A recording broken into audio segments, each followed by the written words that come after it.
If you can dream it, you can do it. Always remember, this whole thing was started with a dream and a mouse. This is a quote by Walt Disney. Try to imagine a world without Walt Disney, a world without his magic, whimsy, and optimism. Walt Disney transformed the entertainment industry into what we know today. He pioneered the fields of animation and found new ways to teach and educate by starting one of the biggest entertainment companies in history. During his 43-year Hollywood career, which spanned the development of the motion picture industry as a modern American art, Walter Elias Disney established himself and his innovations as a genuine part of America.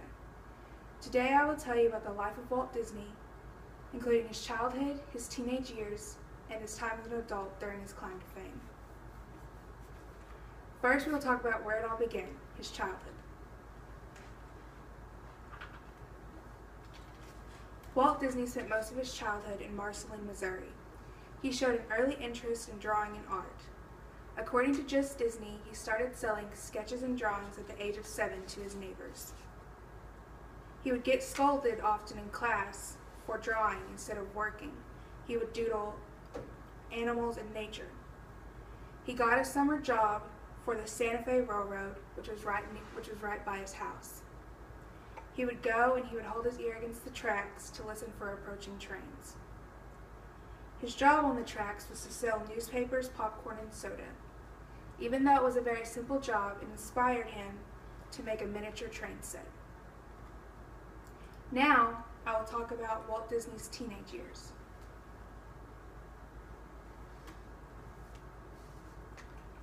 Walt Disney attended McKinley High School in Chicago. At night, he attended the Academy of the Fine Arts to better his drawing abilities. Soon, the Disney family moved to Kansas City, where he picked up a knack for acting and performing. He would sneak out to perform comical skits at local theaters. He also discovered his first movie house on Marceline Main Street, where he saw a black and white recreation of the crucifixion and resurrection of Jesus Christ.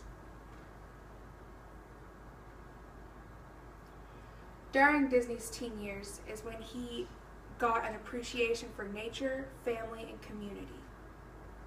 His biggest supporters were his mom, Flora Disney, and older brother, Roy Disney. In the fall of 1918, according to Time magazine's online website, he tried to enlist for the military, but was denied because of his age. He was too young, only being 16 at the time. Then he joined the Red Cross, where he was sent to France, where he drove an ambulance for a year and chauffeured Red Cross officials. His ambulance was full of personality, whereas it wasn't decorated with camouflage, but with cartoon characters. When he returned from France, he pursued a career in commercial art.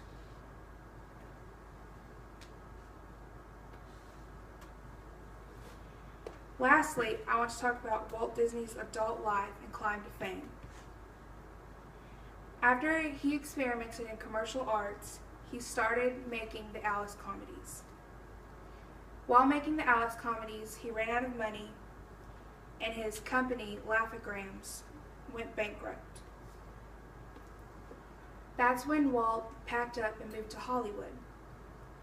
In Hollywood, his brother Roy was already waiting, and they gathered enough support and donations to do a featurette of Alice in Cartoonland, a remake of his prior Alice comedies. With Walt's enthusiasm, he soon climbed straight to the top of the Hollywood society.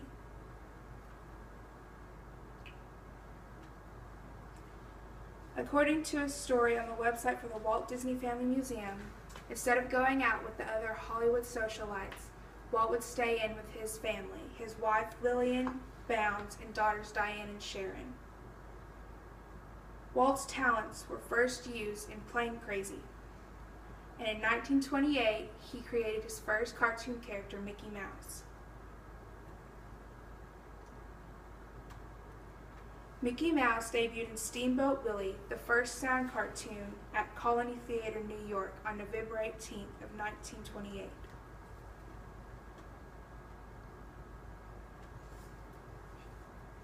Technicolor was soon invented, and Walt held the patent for 2 years, making it possible for only him to hold on to create the colored cartoons.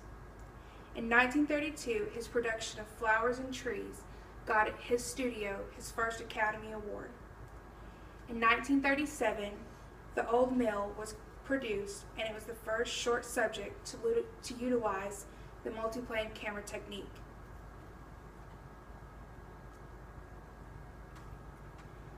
Then, on December 21st, 1937, he released Snow White and the Seven Dwarfs, the first full-length animated musical feature. It was produced at an unheard-of price of $1,499,000 during the heart of the Depression. During the next 5 years, Walt Disney Studios completed Pinocchio, Fantasia, Dumbo, and Bambi. A pioneer and innovator, and the possessor of one of the most fertile and unique imaginations known to American history, Walt Disney could take the dreams of America and make them come true.